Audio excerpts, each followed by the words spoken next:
यो च्यातेको पैसा केन्छ साट्नु लाउने क्या च्यातेको छ भने चाहिँ नभन्ने अनि त्यहाँ काउन्टरमा गएर हेर्छ नि त अलिक पैसा खोल्छ होइन है त अब चाहिँ दानालाई दिनु नदिने साट्नु लागि दिन्छ नाना ल्याउनु एकचोटि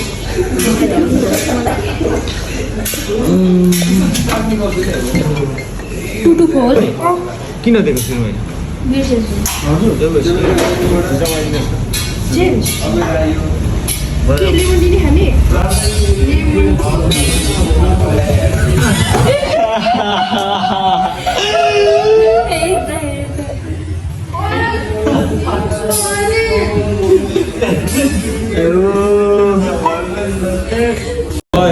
भन्नु न साट्दिनु भनेर पैसा तिनवटा सयको 50 गरौँ